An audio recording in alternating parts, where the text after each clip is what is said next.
Halo, kembali lagi dengan Media Eduka. Di video kali ini, kita akan membahas apa aja sih kesalahan-kesalahan gagal lolos SBMPTN. Yuk, kita simak pembahasannya. Yang pertama, tidak fokus belajar SBMPTN. Karena materi SBMPTN yang banyak, diperlukan fokus yang tinggi dalam belajar, agar bisa memahami semua materi. Bila tidak fokus, bisa jadi saat mengerjakan SBMPTN nantinya akan menjadi tidak optimal.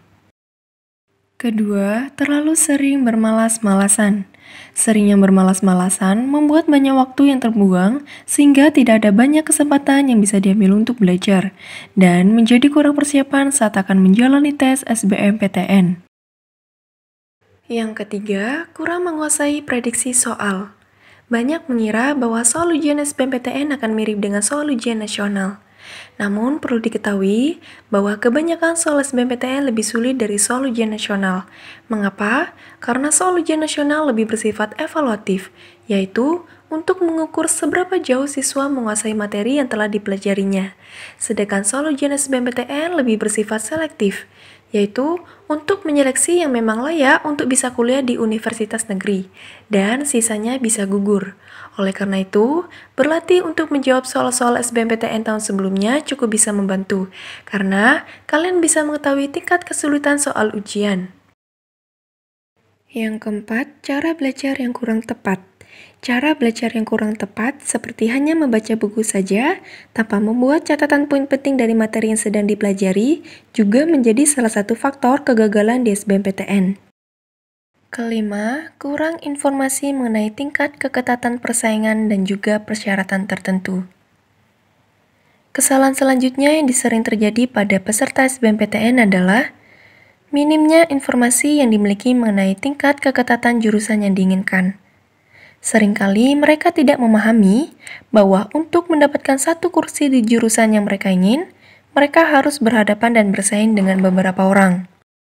Padahal, pengetahuan ini bisa efektif membantumu meletakkan posisi pilihan program studi.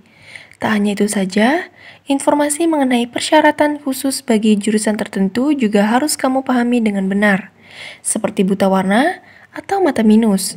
Pasalnya, jika kamu tak memenuhi syarat tersebut, sia-sialah ujian tulismu walaupun nilainya benar-benar mencukupi. Yang keenam, terlalu memaksakan diri memilih universitas favorit. Tingkat persaingan untuk mendapatkan kursi mahasiswa di setiap universitas dan jurusan berbeda-beda. Hal ini dipengaruhi oleh jumlah peminatnya. Jika semakin tinggi peminatnya, maka peluang lolos pun semakin kecil. Sebelum mulai menentukan untuk memilih universitas, ada baiknya melakukan survei di internet tentang data peminatnya. Kebanyakan orang tidak mempedulikan hal ini dan asal mendaftar. Padahal, hal ini menjadi salah satu faktor yang mempengaruhi diterima atau tidaknya dalam SBMPTN. Dan yang terakhir, mental jatuh sebelum ujian. Mengikuti seleksi skala nasional kadang membuat orang menjadi grogi, was-was, dan tidak fokus. Terlebih lagi jika mereka terlalu menggantungkan semuanya pada satu seleksi. Hal tersebut justru akan menjadi beban dan bisa membuat tidak fokus dalam mengerjakan ujian. Kadang rasa was-was membuat konsentrasi menjadi buyar, sehingga apa yang sudah dipelajari dan disiapkan satu ujian tiba-tiba hilang semua. Hal ini bisa menjadi salah satu faktor kegagalan dalam mengikuti SBMPTN. Terima kasih telah menonton video Media Eduka. Semoga bermanfaat ya teman-teman.